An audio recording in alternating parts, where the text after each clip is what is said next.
Today is one of my favorite podcast topics to talk about. We're talking about myths surrounding cash-based and direct access physical therapy. And one of the reasons this is one of my favorite topics is because so many of my colleagues who share the same degree and the same license that I have, they make comments about physical therapy in terms of cash-based and direct access that makes them really sound like idiots.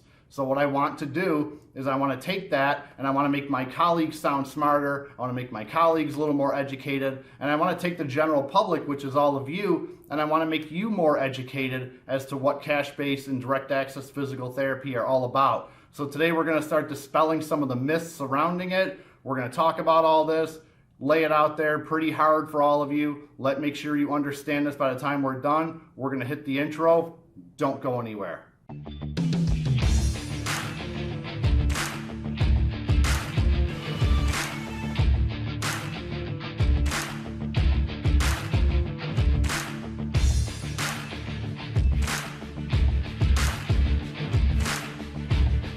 Defending mediocrity in our profession.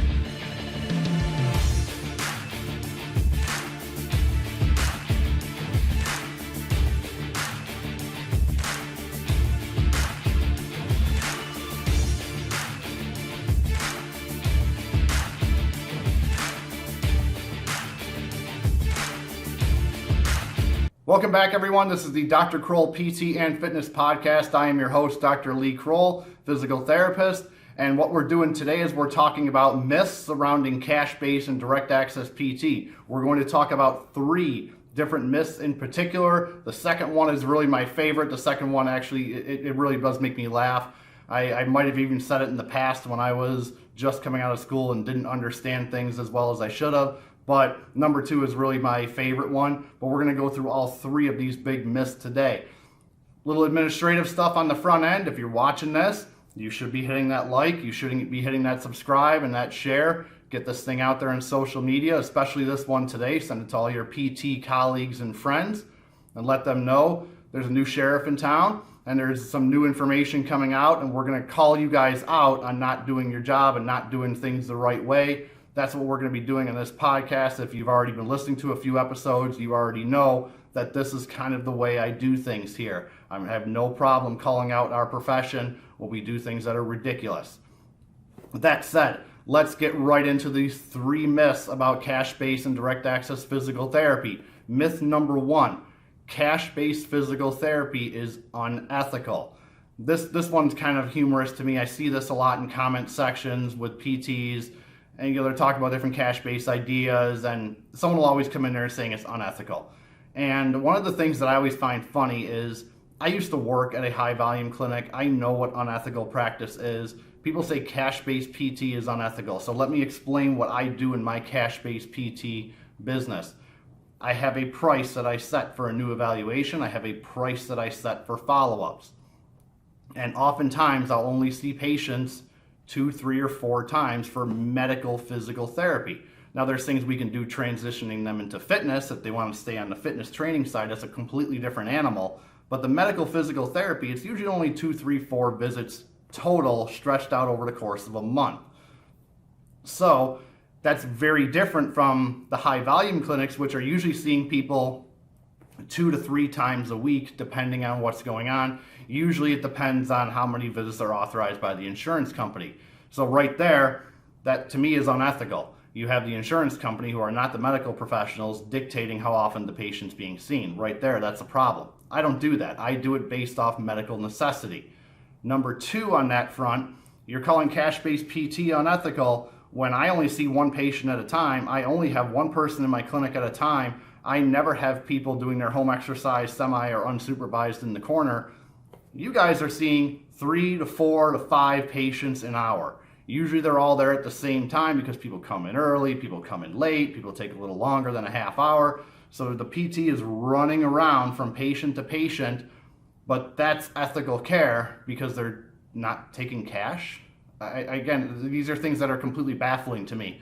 When people say cash-based PT is unethical, when they know nothing about how the cash-based PT runs their clinic, they're saying, oh, you're taking cash, that's unethical, people should be using their insurance. And I look at it and I'm like, why? If Insurance companies should not be dictating who gets care, what type of care you can get, or how often you should be getting the care. Insurance companies should have no say in the matter, to be quite honest with you. And one thing I tell patients all the time, I told them this at a high volume clinic that I was working at a long time ago. Independent Health and Blue Cross, they don't tell you when you're done seeing PT. What they tell you is when they're done paying for it. But they have no say in how often you can go. They have no say in if you can get an MRI. All they have a say in is if we're going to reimburse for it. You can always pay cash. You can always pay cash with any service. In fact, several years ago, I got an MRI on my right knee. How did I do it? I called up the place and I said, how much is the cash price for the MRI? $375. Okay, when can I get it? Can you come in tomorrow? Cool. Why did that happen? Because they would rather have the machine running than not. So they're going to make the price faster. They had an opening in their schedule that they couldn't fill. Number two, they needed no pre-authorization. They needed no forms. They didn't have to worry about getting reimbursed. All they had to do was just say, come on in. So that's what I did. I came on in. And if I had a high deductible, a $3,000, $4,000, $5,000 deductible, like a lot of people have, then what would have happened is I would have gone through insurance. They would have sent me through the whole ringer and everything, got the pre-authorization, would have gone there, paid a copay. They would have billed the insurance company $1,100 to $1,200. The insurance company would have said, well, he paid a copay of this amount. He's got a deductible of $5,000. He's going to eat the rest. So I would have ended up eating the entire $1,100 to $1,200 cost of the MRI. So again, how is cash-based anything unethical? Simply put, I can call places and compare prices and pick the place that's most suitable to my financial needs. This is far more reasonable than going through an insurance company eating the whole thing if I have a high deductible. On top of that, if you have someone who has a $45 deductible, $35, not a deductible, a copay, I'm sorry, $45 copay, a $35 copay, $25 copay even, and they're authorized for 16 visits via Independent Health or Blue Cross or any other provider, it doesn't matter who the HMO is, if they're authorized for 16 visits, that PT clinic is going to try to see them 16 times. They're going to try to get as much money out of this as possible, as many reimbursements as possible. So for you, the end user, you're paying, let's say 16 visits, you have a $25 copay, which is, a pretty standard copay. $25 is right in the middle of the road between $5 and $45 for most people. So you have a $25 copay, you have 16 visits, you're paying $400 just in cash alone to go see that PT, to be seen with 3, 4 other patients at the same time. So you're getting a lower quality of care and you're paying $400, not to mention the value of your time, which we're not even going to go into that. When a cash-based PT may see you the initial visit for $100, $150, and then $75 to $100 after that, they'll see you 3 to 4 times.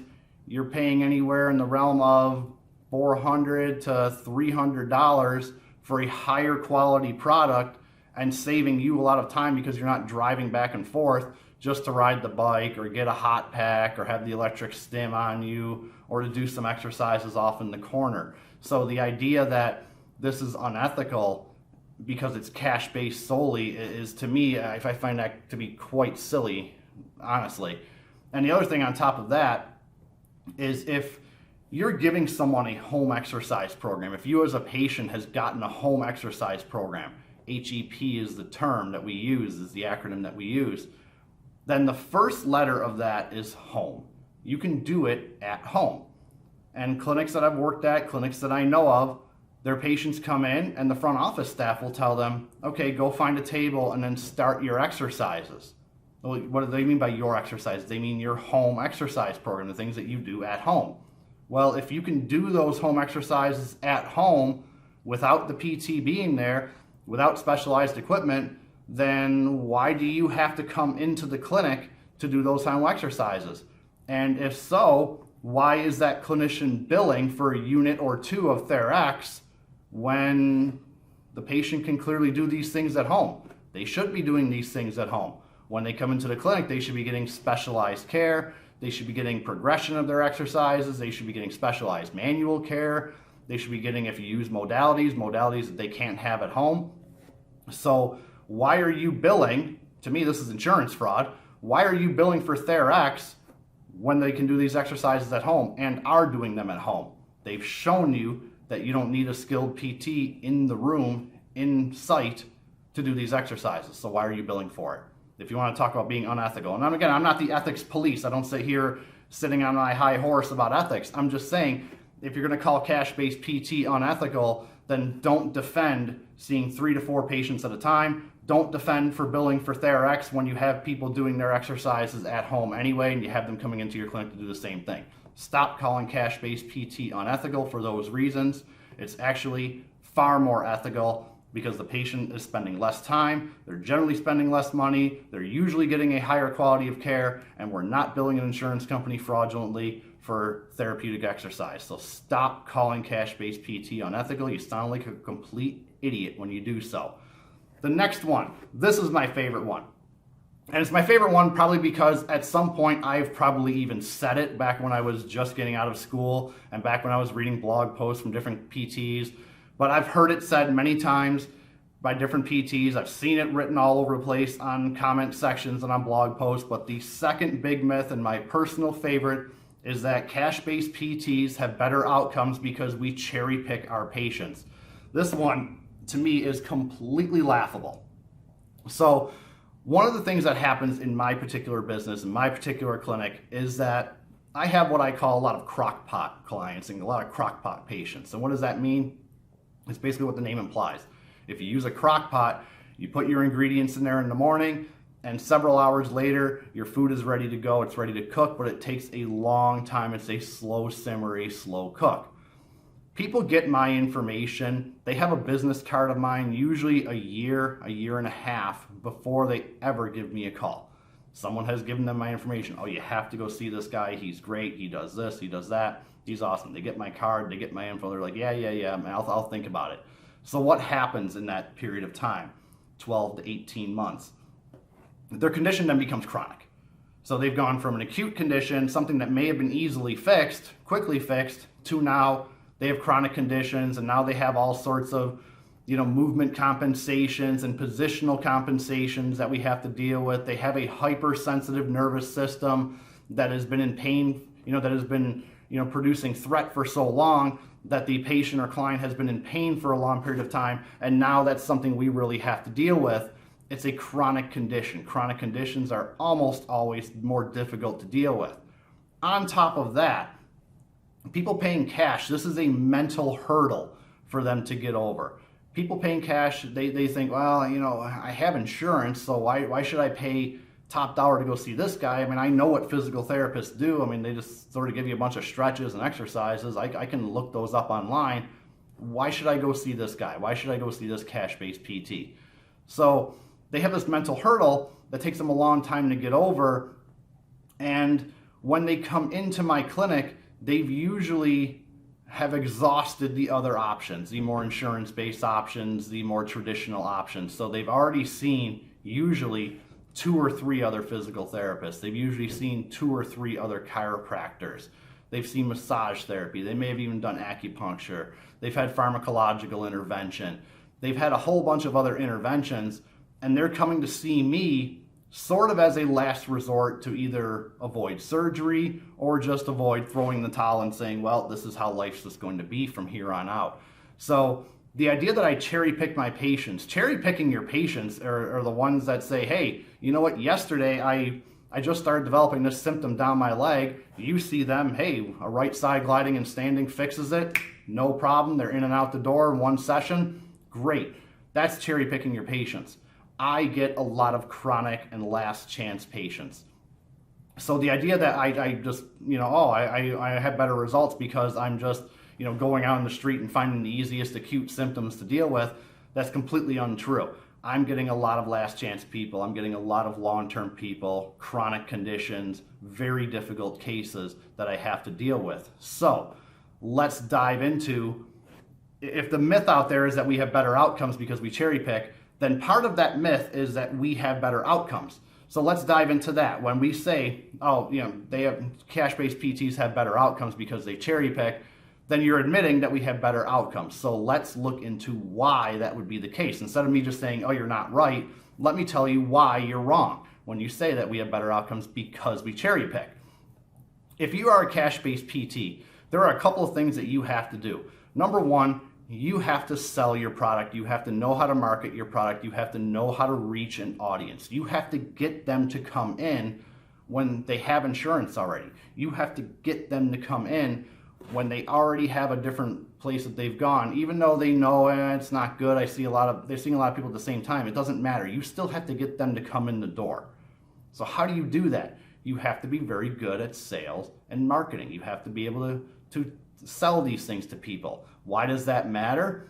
Because one of the big things that improves compliance with your patients is getting them to do their exercises, getting them to change their positioning throughout the day, getting them to make lifestyle modifications throughout the day is a huge part of them getting better. If I see my patient for 1 hour, one time a week, that leaves 167 other hours for them to screw it up. So what do I have to do? I am only here steering the ship. I use this analogy all the time with people. I'm back here moving the rudder back and forth. I don't do anything to make you better. You make yourself better. I just steer the ship. I show you what to do. I guide us away from the landmines and the pitfalls and the rocks in the water. I guide us away from all that stuff, but you have to paddle. You have to do the work. If you're not doing the work, you're not going to get better. Me using my hands for a manual treatment, me putting kinesio tape on you, that's not going to make you better. That may hit the reset button for you to be able to do your exercises to get better, but you don't get better if you don't put in the work. And if we don't sell that to our patients, if we don't sell that to our clients, sell the exercise program, sell how we have to do this, sell why we have to do this, then they're not going to get better. So if we're better at sales and marketing just to get them in the door, just to get our businesses to survive, then we're going to be better at selling the product of physical therapy to the person. We've already started the salesmanship process by getting them in the door. They found us via Instagram or Facebook or an advertisement or somebody else's word of mouth referral. So they're already sort of bought in coming in the door, and then we finish the sales process on the way out the door. I get calls from people all the time who, are just getting information about where they should be going or what they should be doing. And I'll spend 15, 20 minutes on the phone with them before I'm even doing the evaluation. And at that point, I'm already doing the sales part, the sales of PT, not as I need your money, but this is what this can do to make you better. And no matter who you are as a clinician, doesn't matter if you're a physician, PT, chiropractor, if your patient is not invested in doing this, if they don't want to do this, if they don't think it's going to make them better, then they're not going to get better. And we're a lot better in terms of the salesmanship and the marketing and really reaching our people. But we're also seeing people one at a time. We're practicing at a higher level. My particular practice, I only see one person at a time. I only treat the body as a whole. I don't treat the body as a bunch of individual unrelated parts, because I'm worried about reimbursement issues. I treat the body as a whole.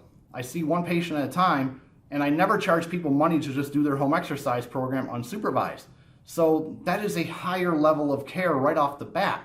And you see this in high volume clinics when a VIP comes in, the owner's mom, the owner's son or daughter, the owner's husband or wife. When they come in, they're not treated the same way. They're treated privately. They're given one-on-one treatment by the PT. The PT's working everything. The PT's really taking their time. And lo and behold, the VIP gets a lot better at a better rate than everybody else because of the higher level of practice.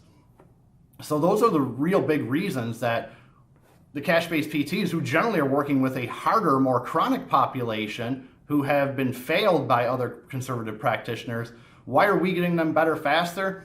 Because we're selling them the product of PT and they're buying in. If they don't buy in, they don't get better. And that doesn't matter if you're using insurance or paying cash. We are selling the product and they are buying in. And number two, we generally practice at a higher level, hence we have better outcomes. This is not a difficult concept to understand. But again, these myths get stuck. And people sound like complete idiots when they say it, that, they cherry pick their patients, these cash-based PTs. That's why everybody gets better. The third and final myth that I'm going to go over today, and there are several more, but I wanted to keep this sort of brief, is that this area is not rich enough for cash. Cash-based PT is all about rich people. And I'm going to tell you straight up, an overwhelming majority of my patient population historically, since I've been doing cash-based, has been middle class, lower middle class. They're somewhere in that middle class socioeconomic status. They're not wealthy. They're not making 7 figures a year revenue or income. They're not poor, but they're somewhere in the middle.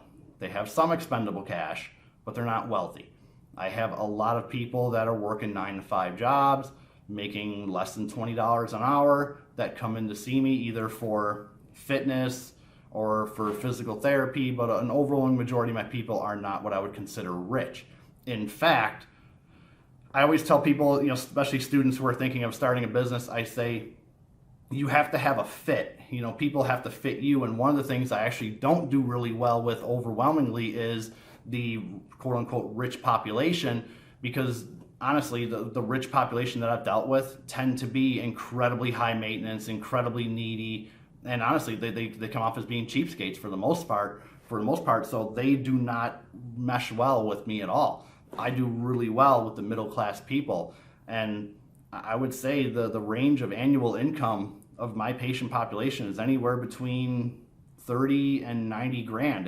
That's the range. And most of them are not the 90 grand range. They're in that 30 to 50 range. And they still find the resources to come and get cash-based physical therapy. It'd be one thing if my initial evaluation cost $1,000 and everything after that was $750. That would be one thing. That would be like, okay, you're really pricing towards the wealthy right there. But that's not the case. Honestly, my follow-up treatments are not all that much higher than a high copay. And in fact, if you have a high deductible and you're eating the whole thing, you're probably paying more by using your insurance than coming to see me, especially when you factor in time. So the idea that any place is just not rich enough for cash-based PT is absurd. It just depends what you need. And I'm going to be completely forthcoming. My schedule is not packed 40 sessions a week. I am not just, I don't have a 3 to 4 week waiting list to get in. It's not like I'm overwhelmed and overburdened. I'm at a very comfortable place in my practice. Would I like more patients? Sure. Would I like more fitness clients? Sure. I could always grow and use more people, but I'm pretty comfortable right now. But I don't want to lead on the false narrative that, I have more patients than I know what to do with, my place is flooded. Obviously, it's not, because I have time to do a podcast. I have time to do all these Instagram videos. So clearly, I'm not seeing 75 patients a week. I don't want that. I would be completely burned out. So I'm at a comfortable level in my PT practice. Again, I don't have multiple boats and yachts, and I'm not driving a $200,000 vehicle, nothing like that. I have a nice house. I have a nice, vehicle that I like to drive that I basically just drive into the ground, but I keep it in good shape. I'm not wealthy doing this, and I don't cater to the wealthy, and I don't need wealthy people to make my business run. My business mostly runs off of middle-class socioeconomic people, middle to lower middle-class socioeconomic people. A lot of my people are, like I said, they're making below $20 an hour, and they still find a way to do cash-based PT. And why is that? Because they see a value in it. It has nothing to do with the overall price. It's always about value. If you show them they have a value to the product, if you show them that this product is worth X amount of money, then they will spend it.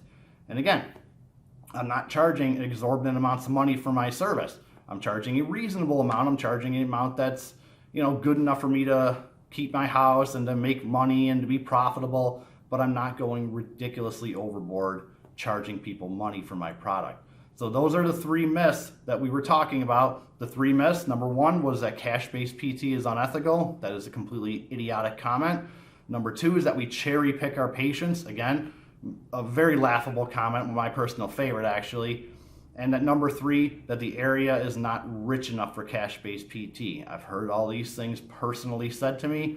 I've heard all these things written online in comment sections, and they make people with that degree sound really stupid when they say it.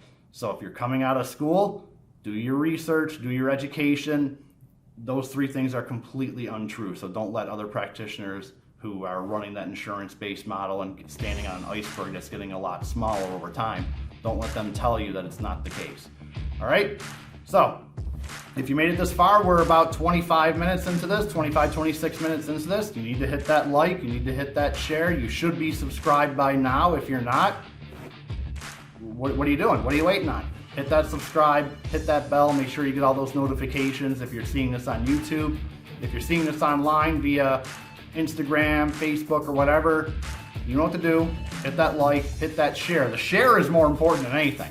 The like is fine. You can do the like, but sharing it, that's the big thing.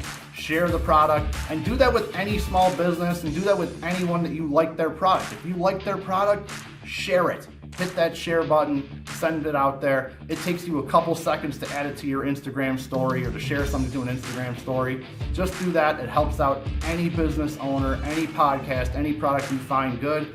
Share it, get it on your timeline, get it on your Instagram stories, and that helps people out immensely. This is Dr. Lee Krol signing off. Dr. Lee Krol PT, I should say. Let's clarify that. Signing off. I will see you next time. Thanks for tuning in.